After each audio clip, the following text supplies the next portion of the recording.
they'll be there. Okay, all right. Apologies again for the late delay in beginning, but these sort of things tend to happen sometimes with technology. We were desperate to bring in the other two panelists, but they might be joining us shortly.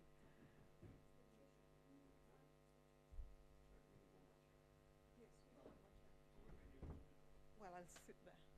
That's okay.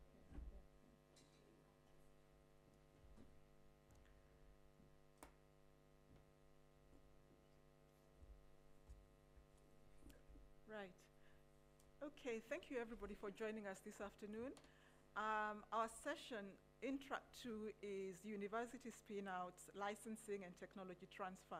The session before this was talking about IP, and actually 3 of the panelists who are here were in that session that you might have attended. But what we're going to do here is actually drill down into the practicals of licensing and spin-outs, as opposed to simply describing the structure within their institutions. I'm going to begin by asking the panelists to introduce themselves, and I'm going to begin at the far end with Pumi. All right, good afternoon, ladies and gentlemen. My name is Bomelelo Nkomo. I'm the Technology Transfer Manager at Walter Sisulu University, just the neighboring province southwest from here. Thank you. Good afternoon, ladies and gentlemen. My name is Ngabakazi Kalada. I'm from Innovus at Stellenbosch University. Thank you. Hi, everyone. I'm Suvi. Is this on? Okay. Hi, everyone. I'm Suvina Singh. I'm the Director of Intellectual Property and Commercialization at UKZN Incubates, which is the innovation office at the University of KwaZulu-Natal. Thanks. I'm Steve Sensor. I'm the General Counsel at Emory University in Atlanta in the U.S., and I work with our group that does startups and innovation. Hi, George Painter from Emory University.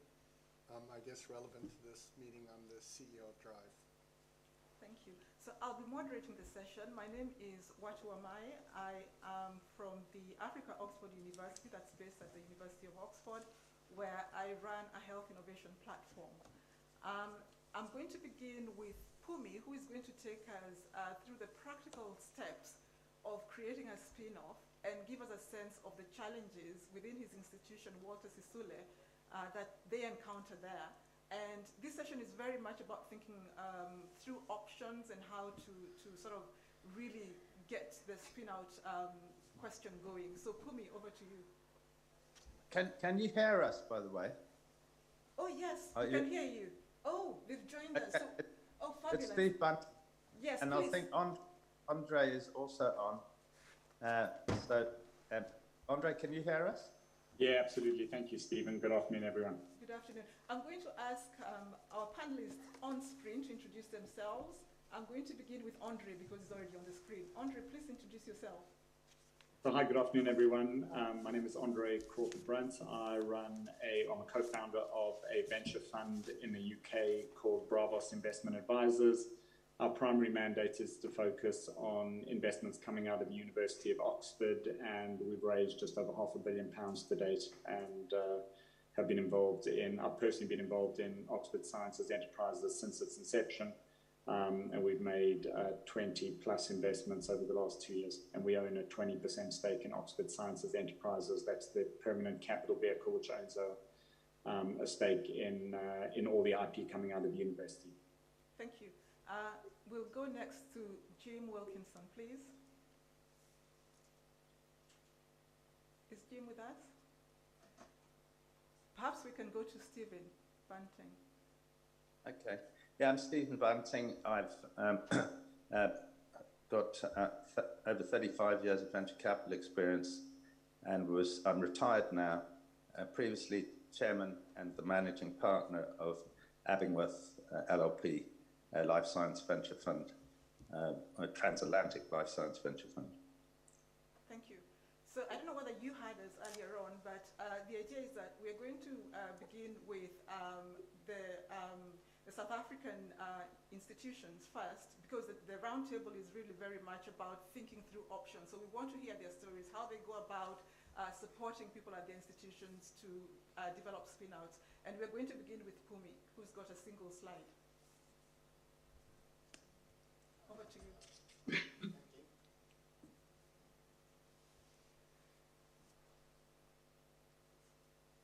Okay, perhaps maybe while they're still putting up the slides,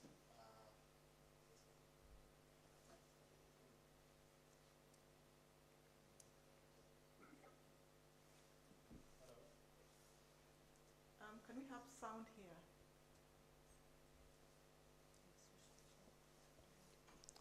yeah, I think now it works. Okay, so what I'll do is just give a brief overview of our IP portfolio. So bear in mind, this is from a perspective of a fairly young office. So the IP portfolio is still quite slim. So we have a few projects that are just about to get to, I think, TRL 6. If you've taken the time at least to walk around by the booths there for the exhibitions, we have about 4 projects. So we have a herbal tea project, and we have a prosthetics project as the second. The third, we also have a health screening app, specifically dealing with esophageal cancer. And the fourth one is also products that are at a health shop. So there is a wide variety in that particular aspect, but of what separates that particular one is that most of the products have at least derivatives that are coming from at least IKS, and also being in the Eastern Cape, using some of the plants that are there. Our structure from our office, we are basically situated under a directorate that deals with postgraduate research and innovation.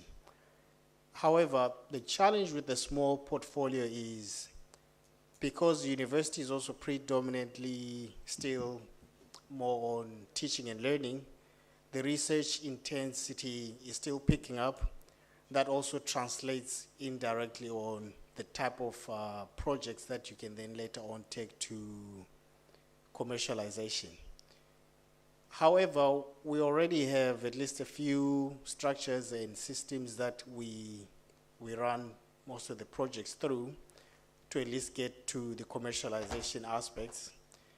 Depending on the type of IP rights that we have sought for each particular project, that's what usually informs the strategy that we employ. But also, I think we're fortunate to have the services of Dr. Msomi as our expert in residence through a funding instrument from Sarima. What basically that his mandate at that point when he joined was to at least go through some of the commercialization strategies that some of the projects would at least have the platforms or options that we could take. Like most of the tech transfer offices, you will notice that, okay, if I could just redirect you just a step back.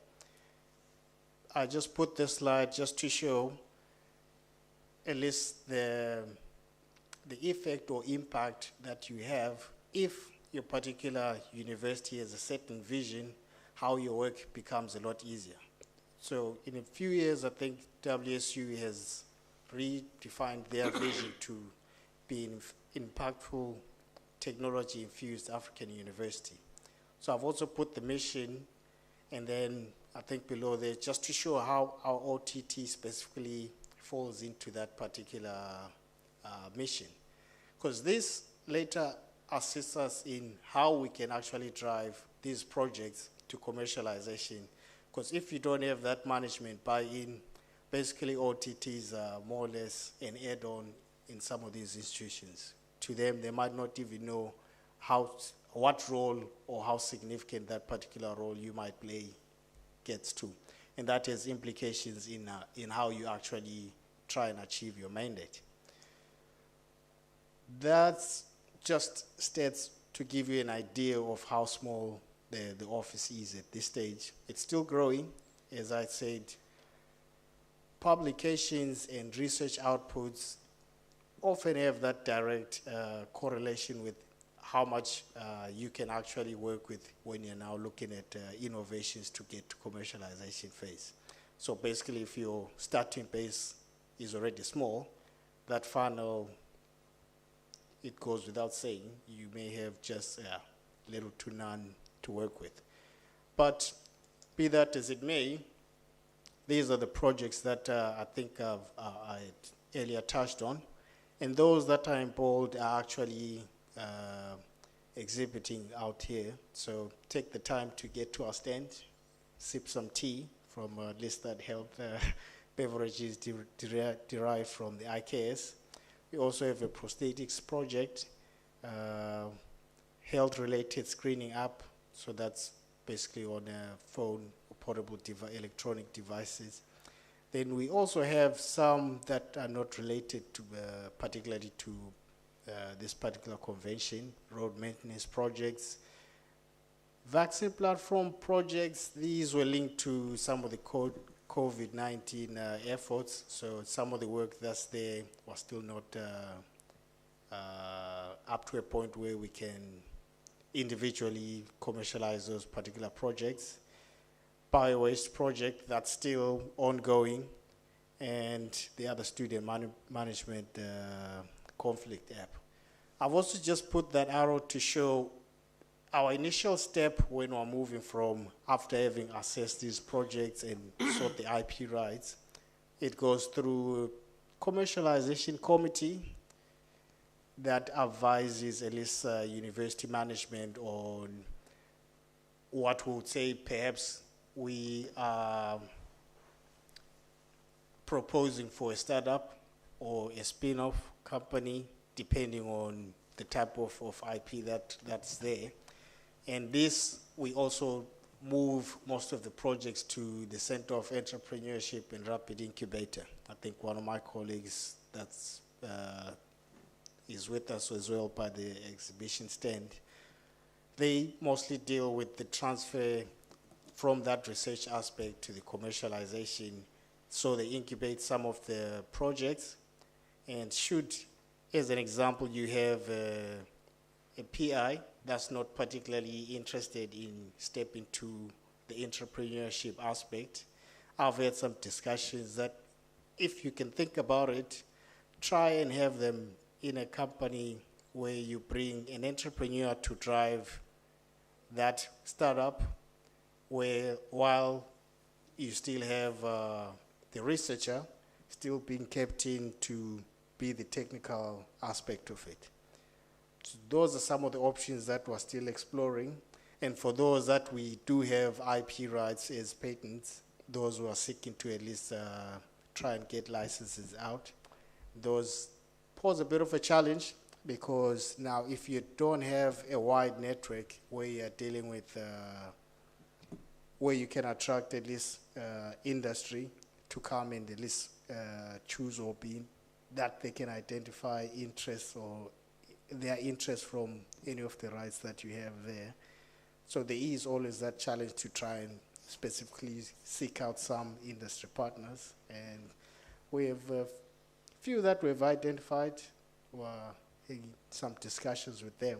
So hopefully that pans out. But from a small point of view of an office, that's what I can just bring in. Yeah, thank you so much, Pumi, for that. So Pumi is telling us about trying to establish and nurture a technology transfer office, which is a very useful insight, because for a lot of African institutions, they may very well be in the same position and wanting really to understand what is the best way to go about it, based on the context, not so much borrowing from other parts of the world, but really understanding what is actually needed and what is going to work in this context for this size of a university that's primarily a teaching university, moving into research and beginning to think how to establish something that is functional. We are now going to move to Nebakazi, who is from Stellenbosch, so they have a much more established technology transfer office. But what I'm going to ask you is, instead of describing what the structure is, to walk us through, say for example, as Pumi was saying, there's a researcher sitting there very excited about his research. He doesn't even really know that maybe it could be commercialized or might, but has no idea how to start. How do you get hold of him and how do you walk him through the process? Because clearly, again, as we heard from Pumi, there's a whole other side about entrepreneurship. Beyond the science, there's much more when you're thinking about a spin-off. So perhaps you can tell us from the Stellenbosch perspective. Thank you so much. I think from Innova's side, or Stellenbosch University's perspective, our approach, obviously, as the Tech Transfer Office, we firstly activate or bring that consciousness or awareness on intellectual property. Because sometimes we try to avoid that negligence to assume, oh, we deal with researchers, they know what IP is, which is not always the case. So we activate that, create those awarenesses, and we always encourage our researchers, entrepreneurs, and innovators that come to the Tech Transfer Office as early as possible, so that even before you can publish, since the core of universities are to create knowledge, and there's always that urge to publish. So we say, maybe before you can actually publish, let's talk. Even if you think your research is still at a very much basic stage, but let's at least have an understanding of what you're working on so that we can guide you early enough on the approaches that may lead to IP being protected and also being commercialized. I think I'm challenged to see. I'm not sure if they point this direction. Oops. Okay. So I tried to put the slide here. I'm not sure if you can see. Okay, I think colleagues can see. Just to kind of assist us in understanding our environment. I think Mpumi probably covered in terms of what tech transfer offices are doing. But just to zoom in on the part of licenses and spin out. So we get researchers that are more kind of, we're not interested in being involved in the commercialization activities, but we have something that we believe that it's worth maybe protecting. So what then we do, we work alongside the researchers through the entire journey of the project, and obviously with the support that we get maybe from different funding institutions, different industry partners, because sometimes the research could come either as a demand by or a contracted research by industry, and maybe they're just looking at a specific component that may be able to improve their processes. So then what then we do in that space will then guide the researcher or the innovator in terms of this portion, it's licensable. What also we've learned is that some entrepreneurs or startup companies, which are not even necessarily based from the university, they are interested in our innovations and they would like to license what we do. So we have what we call instant access license, where even though they're not sure how that IP will improve their processes, we give them that instant access so that maybe they can trial it. Should then they be comfortable that it's adding value in a certain way, then we can then have a commercial license maybe for a short or long period of time according to our negotiating processes. Then I think on the other end, on the other side of things, there's also that appetite of innovators who say that I'm not into research, but I want to establish the company. Then we provide also that support. Also our standpoint is that the university owns the IP, so whether you were the IP creator, that IP still belongs to the university, which is all. I think on the previous session, there was a bit of an issue there to say, but I'm the innovator, why should the university keep the IP? But then being guided by the IP policy, then that's where our position is. However, we always encourage our entrepreneurs to say, this is not for the university to make life difficult for you, but we kind of de-risk it for you, because as a small entrepreneur, for example, where are you going to get the resources for that IP protection? That's where then the university come through, for example, funding instruments like University Technology Fund, where the university has also made co-funding support in ensuring that we at least complement what we get from our venture capital partners. And by that, then we are able then to at least take our innovations or our entrepreneurs to the next level that they probably wouldn't have been should they not had that support. Also, depending also on what stage the project is or the startup company is, we do also make provision, for example, where they might say at a certain stage, or at least they are, we had companies where, for example, they were in a position to also generate their own IP, and they then collaborate with the university. Now, it's not just the university owning the IP, but also there's that co-ownership agreement, which I believe that it also kind of brings that comfort in terms of they have leverage of IP that they also own. Thank you. Thank you very much.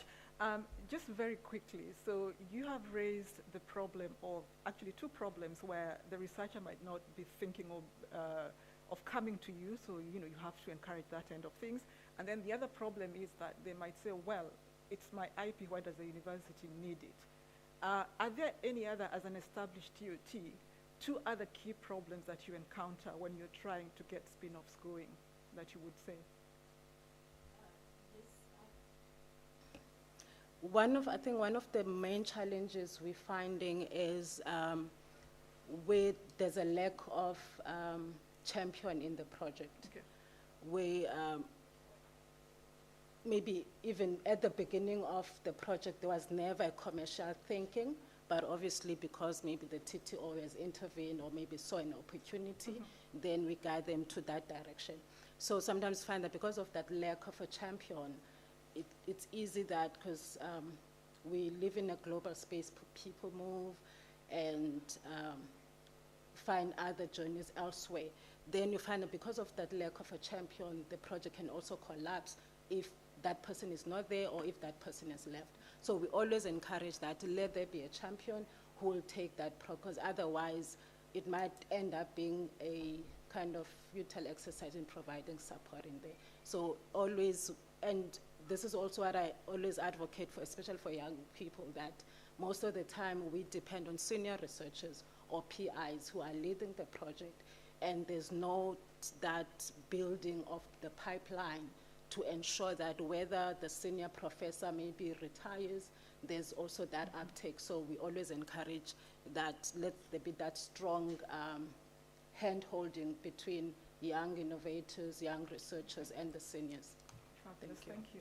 I'm going to come to you, Savina, now, and I'm going to ask you to do something similar, where at KwaZulu-Natal, you explain to us how you handhold a researcher through the process, and then highlight the key problems that you encounter, perhaps those that are different than the ones that have been raised so far.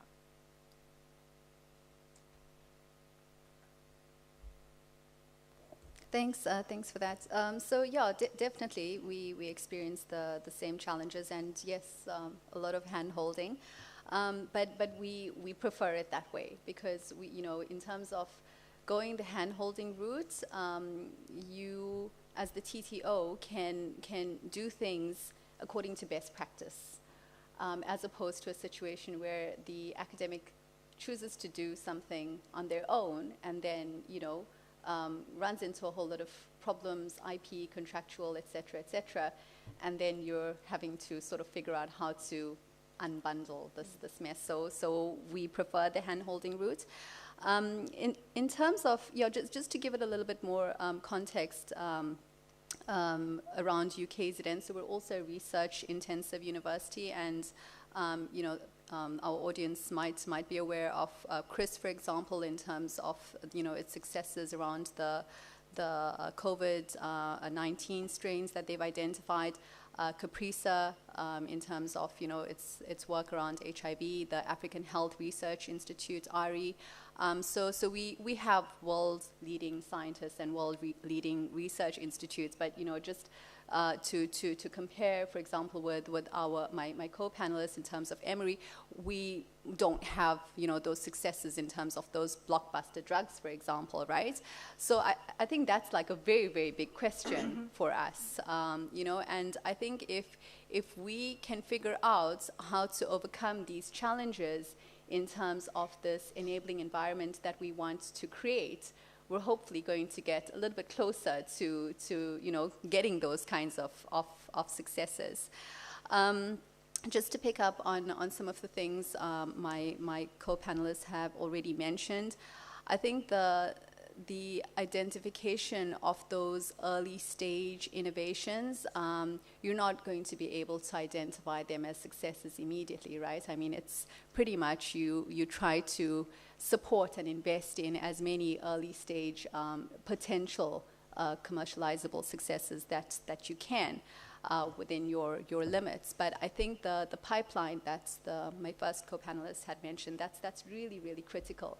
So getting that critical capacity in terms of that pipeline, and then, you know, hopefully down the line with the appropriate support, you're going to get those successes out. And obviously that's where the funding comes in, you know. When one of the earlier panelists had spoken about, you know, the kind of funding that is going into the innovations, that's unfortunately not the kind of funding we have in South Africa, you know. So I think that is something that is critical. I mean, obviously as the TTO, we do support our innovators in terms of bringing in funding to advance their technologies. But the big difference in South Africa, I think, is that there are so many of us that are going for a very, very small pie. So in terms of early stage funding, I know, for example, Stellenbosch, UCT, and things like that, they do have their internal funds at the university, which is substantial. And I think that goes a long way in terms of supporting those early stage innovations to get to the level where the VCs and you know, other investors can basically come in and take them further along the line. So I think that is something that is a bit of a challenge for us. And then, you know, another area that is a bit of a challenge, but definitely where we try to provide the support is in terms of creating the appropriate networks. We've been hearing a lot about, you know, how collaboration is so important, and it definitely is so important because, you know, as a TTO, we can only really provide the support to a limited extent, right? And you need your partners to come on board, whether it's government or the private sector, or, you know, your science councils and things like that, to basically all come together and to try to advance that. I think one of the big areas that we struggle with in terms of KZN specifically, again, Western Cape is obviously doing this quite well, is in terms of not having enough companies that we encourage companies locally to invest more heavily in research. The same thing can be said in terms of manufacturing, and I know our DG mentioned in the plenary this morning, you know, that they're going to announce next year what the what the plans are in terms of manufacturing. So we're looking forward to that. You know, in KZN, we really need to look at what we can do in terms of our manufacturing capacity, obviously in terms of, you know, how that's going to address the unemployment situation and things. So there's a lot. There's definitely plenty, and you've given us a lot to chew on there. Thank you very much for that. So very big challenges, and one of them that caught my eye is, in your case, you have the science and the scientists, but you don't have the blockbusters or the, you know, the big, you know, top dollar spin-outs coming out. And the question is, how do you make that happen? Because it's no longer about the science. And the reason why that is particularly important is that many universities around Africa are getting to that step where the problem is no longer the science, it's the next stage. And then of course many other things that you're talking about in terms of creating the pipeline of future innovators, but then also creating a joined up system in the ecosystem, meaning that you're able to build those networks, whether it's with industry, and we'll come to that because George here has a lot of experience in that area. Hopeful that he'll be able to give us a lot of insights. What I'm going to do now, I chose to give the institutions a fair amount of time because I wanted us to tease out the kinks and the problems and the pinch points that exist in this, in this context. What I'm going to do now, I'm going to go to, in the African culture, we normally begin with visitors. But I went the other way around because I really wanted us to get a sense of, what those bottlenecks are. So I'm now going to go to our visitors. So we have two groups. I'll start with the ones on the screen because some of them, it's the middle of the night for them. And then I'll come back to our American visitors. So I'm going to go over to Andre.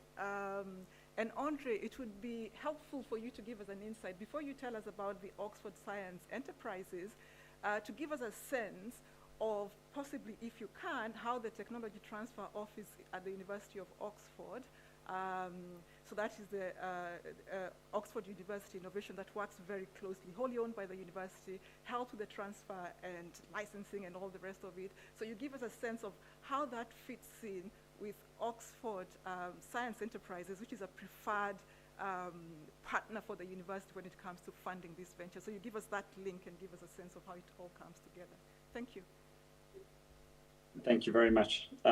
So as you rightly point out, Oxford University Innovation, which is the tech transfer office, goes hand in hand really with Oxford Sciences Enterprises, and it's probably worth giving you a little bit of history because I think it ties in quite nicely to what the first couple of panelists spoke about. And effectively back in 2015, some super smart people at Oxford University did some analysis to really try and understand what I call the translational gap, as to why was it that we've got a phenomenal institution in Oxford, 800 years old, the number one higher education research university in the world, number one in life sciences by some mile. How was it that the US universities have been able to go on and produce some of the biggest companies in the world, and yet we, failed to do that in the UK? What was the missing ingredients? And effectively, the translational gap we found unsurprisingly boiled down to a handful of factors. The first being access to capital, network and ecosystem, and talent. Against that backdrop, Oxford Sciences Enterprises was formed. We raised £650 million, and we've just recently raised another £250 million. So large amount of firepower from some of the biggest companies and investors in the world. And then we structured a deal with Oxford University to own a percentage of all the IP coming out of university. And just to put that in perspective, Oxford University is where penicillin, the blood glucose monitor, and where the lithium-ion battery effectively came from. So, phenomenal pedigree, phenomenal research and science, phenomenal academia. And we kind of had this vision that if we could marry that together with a large amount of capital working hand in hand with the Tech Transfer Office, that we could create, take some of this phenomenal research and science that was actually ending up in the hands of some of the big US companies, and we could actually build these companies ourselves. So that was the underlying vision. And we effectively asked ourselves a number of questions in the process. One, was there enough IP in Oxford to justify a university fund of this size, an IP fund of north of 600 million sterling? Two, could we build a team of super smart people that could improve the probability of success of these companies?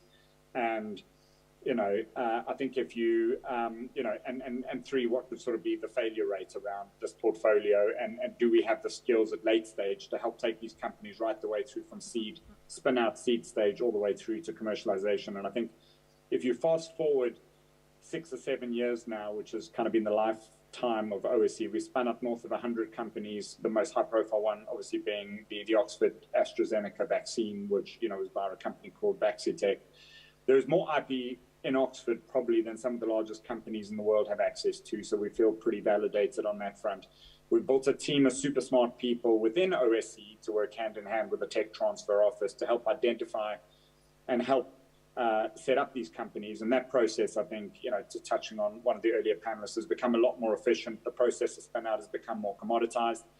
And it's important for people to recognize that there is a law of power returns here. So, a few companies will more than compensate you for all the losses, but you need to have the risk appetite and the appreciation, to the earlier point around pipeline, that building pipeline will ultimately be hugely valuable. So, I guess in a nutshell, I'm hugely encouraged by our ability to build out network and ecosystem. The more companies we spun out, the more people we've attracted, the more funding we've attracted. That's become a virtuous circle and has become really self-fulfilling in its own right. And, the early successes we've had around some of the M&A and disposals of spin-out companies has enabled us to recycle that back into the ecosystem again, to retain talent in the ecosystem. Those companies that have failed, we've recycled the talent that's been good back into existing companies. And, an important stat for people to be aware of, the London Economics wrote a recent report on what I call the GDP multiplier effect. But every £1 that's been invested into R&D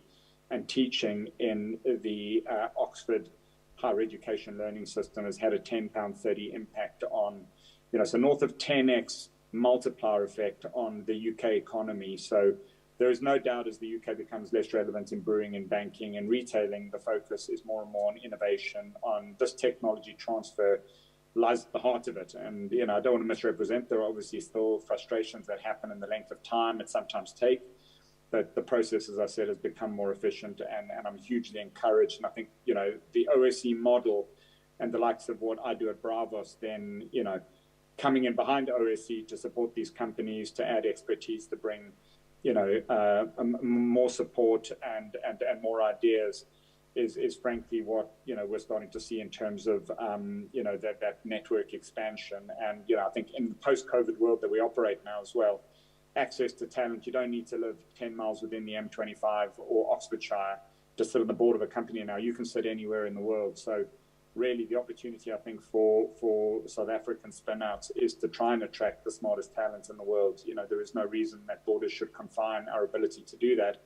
The first step, as I said, is to build out that network, that ecosystem, attract the best talent and to think globally. And, it feels like, South Africa's moving in the right direction, although we're pretty early stage of the game. Thank you for that. So here, describing a very sort of intensive ecosystem with very thick networks. And I don't know whether, Andre, it left me wondering if, because you have very sort of clear tasks between you and the technology transfer at the University of Oxford, and then working very closely together, whether the suggestion there is that universities should consider having something similar to Oxford Sciences Enterprises, or whether you also welcome science coming out of other universities and help to fund them, and what that might look like. I'll hold that question and move to Stephen Bunting. And Stephen, if you could please give us, I know that you know the South African ecosystem very well. If you could give us a system of some of the sort of low-hanging fruits you think that, based on what our three speakers told us, that you think could actually be joined up rather easily, or with a lot of fruits coming out of that, what the starting point would really be for them to begin to think about some of these issues. Okay, thank you.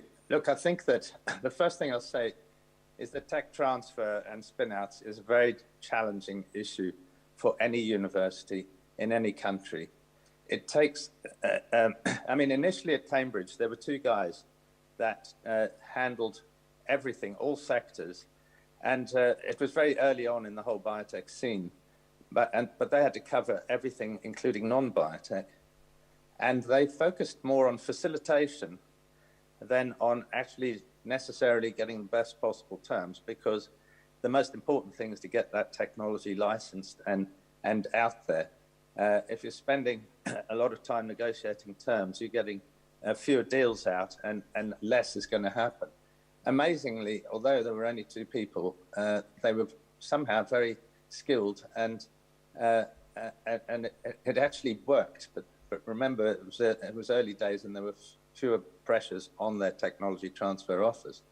So the first thing I would say to South Africa is that, or Africa in general for that matter, is actually pooling resources. The amount of resource you need for a tech transfer office is quite significant. It's a very expensive process to do properly, and it requires a lot of manpower and specialized skills, legal, patent IP advice, financial, deal making, and just general connectivity. So I would give serious consideration to starting with some, perhaps in the biotech scene, UCT and Stellenbosch, actually pooling resources so that you have a real critical mass where you can work together and actually be more effective. And there, because it's not a trivial issue doing this job. It's an incredibly important job, and it is generally under-resourced in most universities outside of the really elite ones in the Western world. So I think pooling resources is what I would recommend. And there is a model of that nature in the UK. It's not Cambridge or Oxford. It covers exactly what I'm saying, pooling resources with various institutions. I'm happy to give you, to connect you there so that you can talk to those people and maybe set up a meeting where several of the tech transfer officers can listen to why that worked and what the challenges were, and see whether you agree it was successful or not. And I think it has been successful from everything I can see. So that I would, if there was one thing I would take away, that would be it. Try and pool your resources. I think the other issue is to understand clearly, the 80-20 rule. Try and place emphasis on things that are going to have a much better chance for success. That means is your science world class? That's going to be tough in South Africa when you're competing against heavily resourced competition in the Western institutions. But you can always collaborate with those institutions. I would strongly recommend that. It gives you connectivity with some of the top scientists and scientific teams. And as Andre says, we're all much better connected today. The other issue is sector within biotech. There's some areas which are much hotter than others. It's really important to try and focus 80% of your effort on those areas because they have a much higher chance of attracting capital and management. And if you attract management from a really good idea, if you get a really good manager, actually everything else falls into place. You get a good manager, it draws in capital, your problems are over. Something which has recently been recognized by Oxford's Science Enterprises, where they actually recruited one of the people from my old company to identify the best talent for all of their companies. And I think it was a very, very good thing to have done, Andre. That's the bottleneck to everything. So we don't have much time, so I'll stop there. Okay, thank you very much, Stephen. I'm going to come back to the table here and go to Stephen Sensor. And what I'm going to ask you to do, because I'm sure that Emory is just as well funded as Oxford, or even much better than Oxford. In the interest of time, I'm going to ask you to highlight any challenges you've come across, even in a very well-resourced environment, how you've gone around that, and especially if it relates to what has been raised by the other three panelists. Okay. Yeah. Thank you. And in the interest of time, I'm going to try to do this as a list in a couple comments. So first, agree with what was said. This tech transfer is feast or famine. Oxford is a unicorn in itself in having a fund and its track record as it is. Emory's success has been a few big hits and many, many that weren't. Almost every tech transfer office loses money in the United States. It is not a sustainable business. It is not a sustainable business. It is, however, become imperative that every school have one, not, believe it or not, for the money, but for the mission, because it is an essential component to a research portfolio is the capacity to commercialize.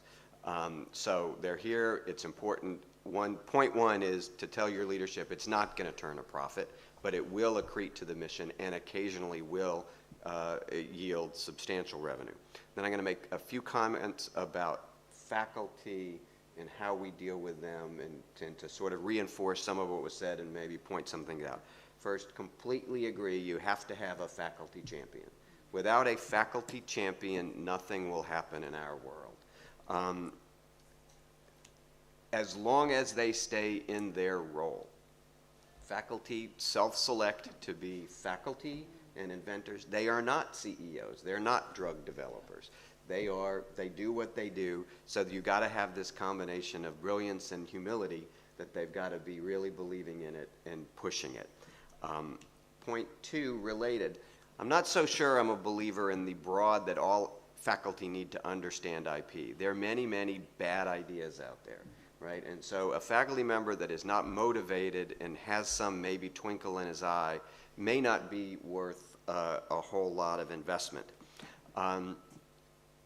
Third, have a non-political and perhaps non-democratic selection process for what opportunities that you want to work on. All of those things go to the real key word, which is focus, focus, focus. We are not all things to all people. Our success has been in very specific areas, and it's been investing and reinvesting in those areas. And this gets to my next point. It's not always the faculty member's first idea. In fact, it's usually not. They may think they've got something here. Well, when you work with them, it's actually something here, or it's another iteration of it. And my final point, we are highly unsympathetic to the faculty who say, I'm an employee, I work here, I use your labs, and I own everything I come up with. It is actually part of the institution. And so on that point, I mean, it's Stellenbosch's property, it's Emory's property.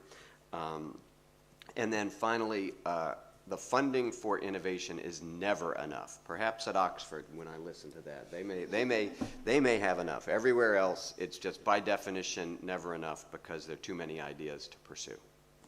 Thank you, Steve, for being very concise. Now, we are going to come, before we move to questions, we're going to come to the cherry on the cake. We've been talking about, companies, strategic partners, networking, collaborating, but this animal, this industry animal, what if you don't have the industries to partner with in your country? How do you even begin to think about all that? And also the second question is, and perhaps should be the first question, how do you establish a common language between these academics and industry? Because sometimes they're not exactly talking the same language and thinking about things the same way. Maybe one group is thinking of publications and IP, the other group is thinking of the bottom line and how they could come up with a huge amount of money. So what's the language, and how do you deal with industry if you can't find that locally?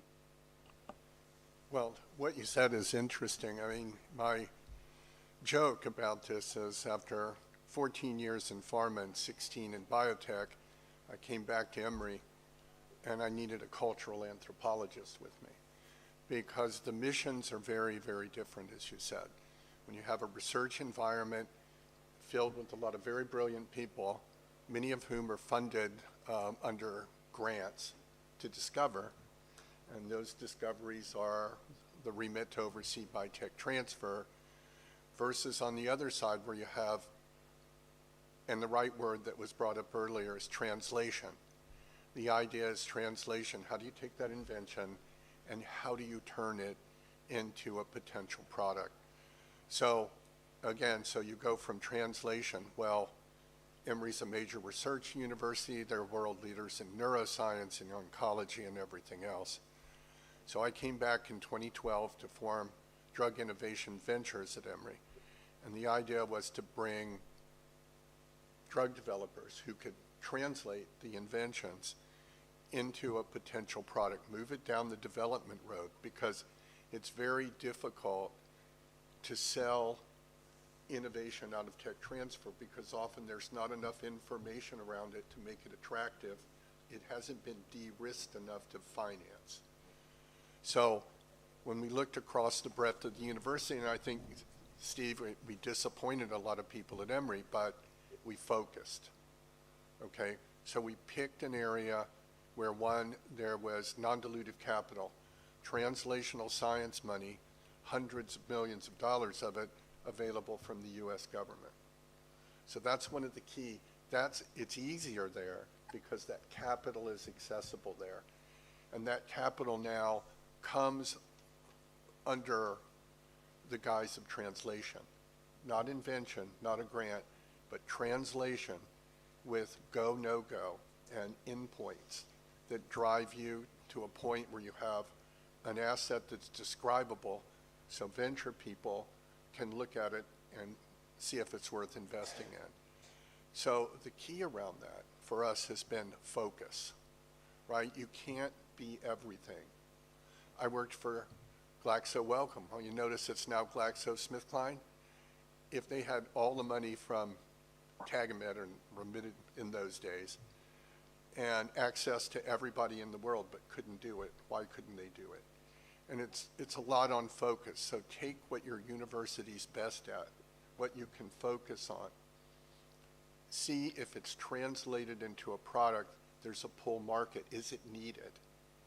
In our case, the US government was asking for pandemic preparedness or countermeasures for emerging infectious disease. Well, when you look at that, that's a very small market.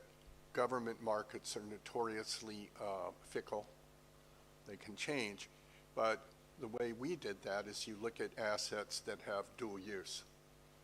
So if there's a use that for pandemic preparedness, but there's commercial potential in what's called a TAM, a total accessible market, that someone that's financing an asset looks at that and say, well, if it's successful, then at peak sales, it's worth $2 billion a year. So that's a pull market based on something that's needed. So we focused on infectious disease, where Emory had a lot of success. We formed Drive, we brought in, and I think, again, the issue of bringing the right people together, finding talent, brought in drug developers who could take the invention, which is intellectual property, and my statement back to people on IP is hope. Development is value. Okay, so you have patents with hope, with potential, translational science, money from translational science to do development, to describe that asset in the context of how it might be used, and to take it to that point. So when you get to that point, and I'll use the example of molnupiravir, which we were developing for a lot of diseases, and then suddenly there's COVID-19, and Merck is interested in us. We didn't have to go to Merck.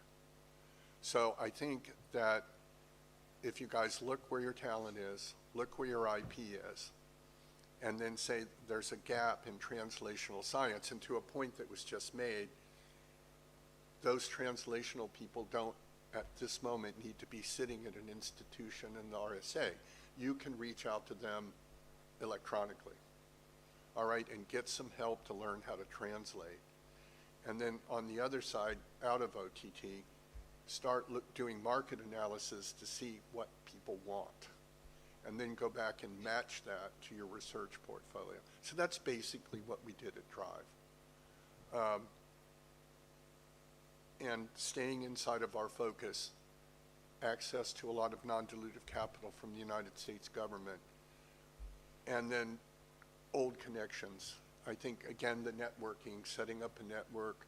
After all those years in biotech, we knew a lot of top-shelf venture capital people in the United States. But people are looking globally now. It's not, they can look at your websites, they can look at what you put out for them. And I think that that's where you have your opportunity. Pick carefully, focus, look for translation, and then get a good advertisement on the website. So, I mean, basically that's what we did. Thank you very much, George. So focus, focus, focus. And then also one theme that was running very much through is talent. Although we are talking about IP talent, or we are talking about talent for managing spin-offs or spin-outs. And the talent for managing spin-outs sometimes might be very different. So a scientist might not necessarily be a manager, and the management required there might actually be very different from managing a large incumbent existing company, because here we're talking about VC and so on, as Andre was raising. So there's a whole question around talent. Even if funding matters, it looks as though talent has a lot to do with succeeding alongside focus. Now, I'm going to move on now to the audience and take questions for the panelists. If there are any questions, please come up to the microphone and ask your question. So I have a question on the use and handling of patents, either in the UK at Oxford or at Emory. And certainly I think from my experience of South African universities, the cost of filing patents and then maintaining them quickly sucks up any funds that's available for innovation or for spinning out or commercializing technology. So when you started out, before you'd had a lot of success, how did you decide what to patent, and how did you manage that portfolio? Yeah, who would like to take that question? Anybody's open. Floor is open. Would you like? Huh? Yes. I think it's every, or whether people online. Let's begin with you, Steve. Okay. Yeah. Carl, you're absolutely right. The cost of maintaining the patent portfolio is the bulk of the budget, and it is mainly not reimbursed. Emory was fortunate. We had a big hit sort of early in the tech transfer world, and before that, there wasn't a lot. I like to say, I don't like to say it, but I do, that our first success with Mtriva occurred in spite of the system, not because of the system. There was, in fact, issues about scrounging the money to protect the patents that underlied Mtriva. It was that tight. Right. Any other questions, or did you want to say something? Yeah, I can answer Carl too. Look, I think again, we had to think carefully about what we did patent. And so patent strategy was a big deal for us. How did we tighten up enough around a particular class so that we protected it without carrying a lot of extraneous patents with us? And so in Drive, even though we invent it, we have to license it from memory. It is the university's property. We recognize that. So OTT incurs cost in patent protection, but ultimately that cost is ours. So if you have an allied biotech and you have a patent strategy around your focus, then you're not going so far in the hole and just running up this huge cost, and then all of a sudden none of it's worth anything or is translatable. I think that's what you got to do. Absolutely, and build on that. And sort of to question where we started, what happens if you have a small office, a starting one? Again, not to beat a horse, it's focus, because you can easily fritter away a patent budget on unwise ideas or political decisions, which I come back to the need to make apolitical decisions on what to invest in and why you need the support of an advisory committee or advisors who can back up the decisions of tech transfer, because it's very easy to be forced into protecting somebody's pet project because of their status, as opposed to making clear-eyed decisions, because there'll never be enough patent money. And so again, you need to focus on those things that are going to have the best opportunity. Thank you, Stephen. I'll just check if Stephen Bunting wanted to comment on that question, if he's still with us. Stephen Bunting. Yeah, I'm still with you. No, I don't have any particular comment to make now. Okay. Thank you. All right, thank you. Any other questions?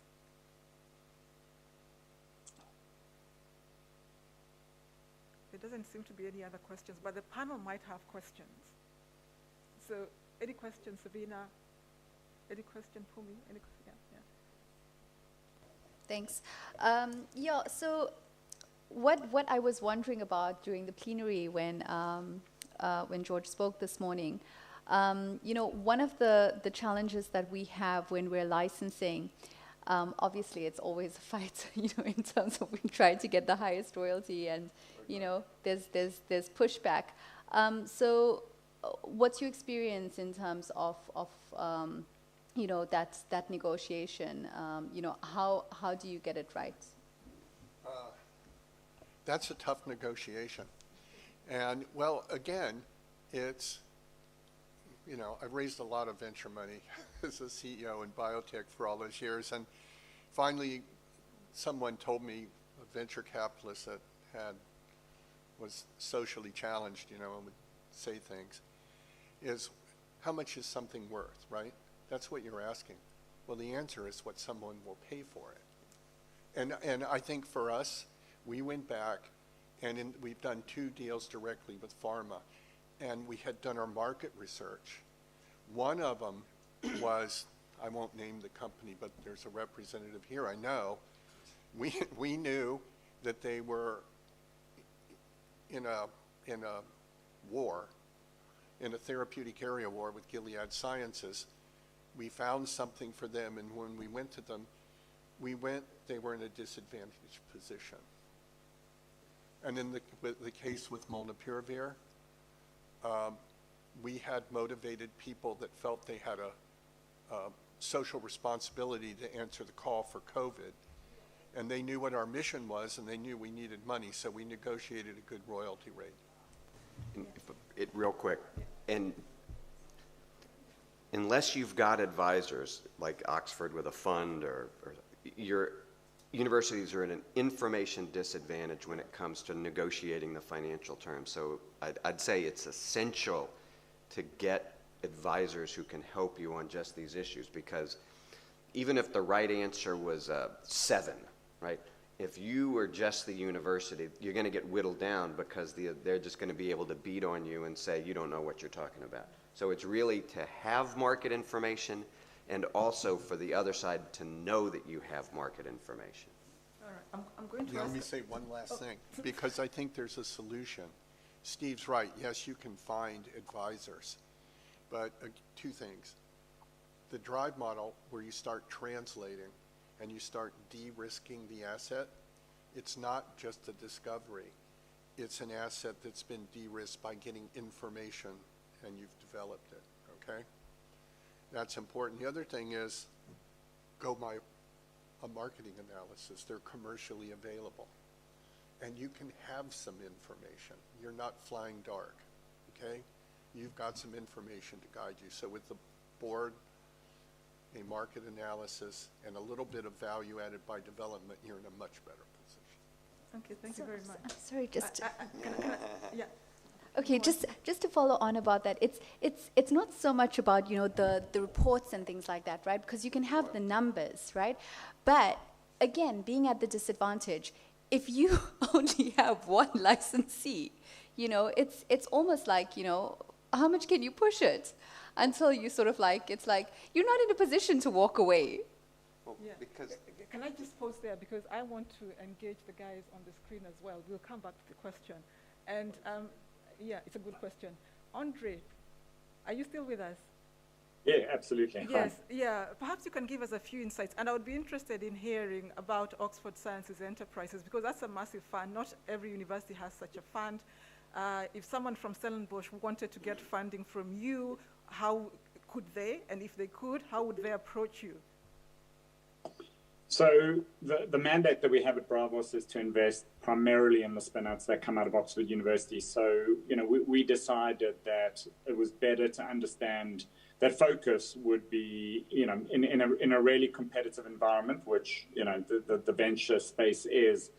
What would be important to us would be edge. And the edge we have is that, we try and understand what's going on in the university better than anyone else. So from a Bravos perspective, I will make 90+% of my investments in Oxford or Oxford-related companies. So, it doesn't mean we don't look at things globally, because I think there are multiple learnings that you can get from looking at alternative technologies. And obviously, we're in the job of providing, maximum returns to our limited partners.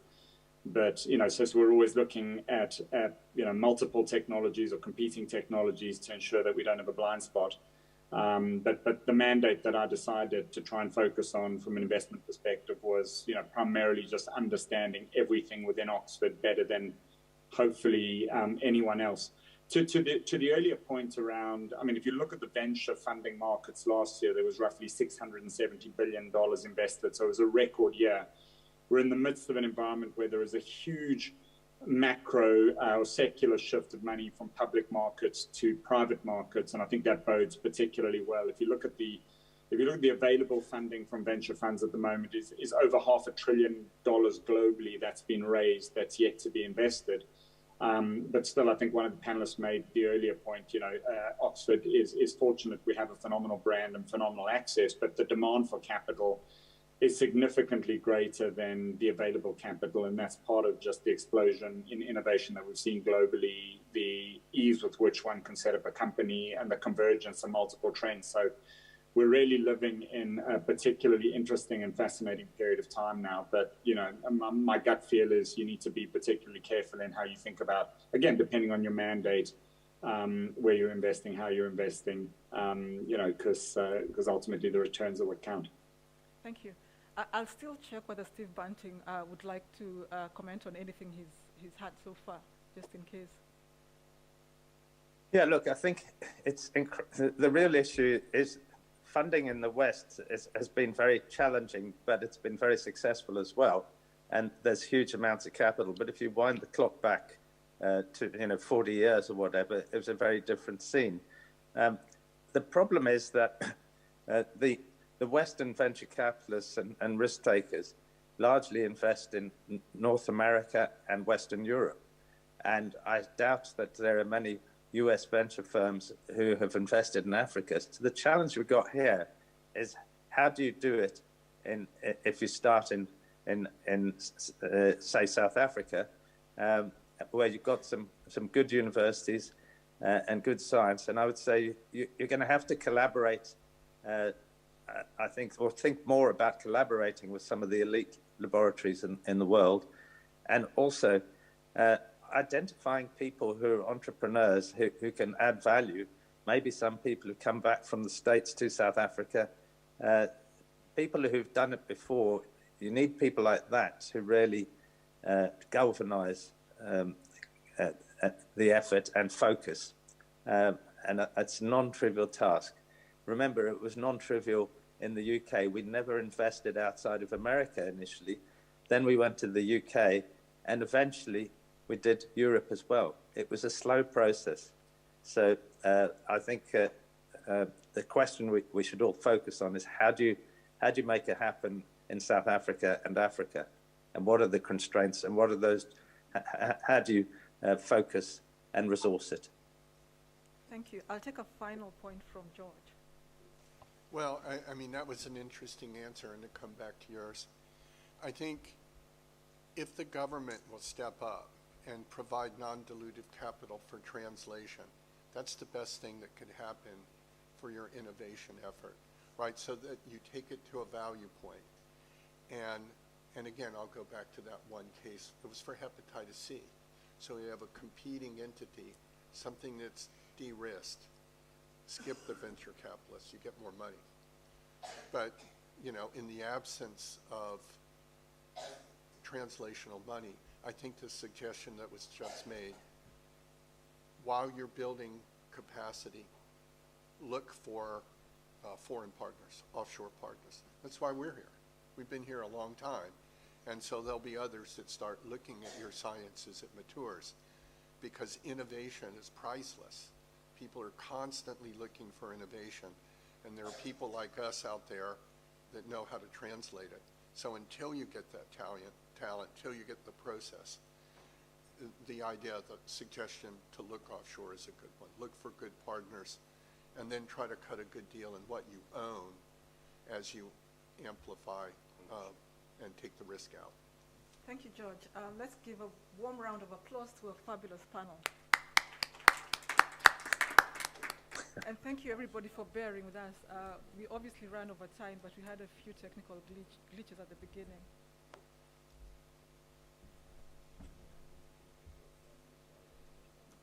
There's everyone.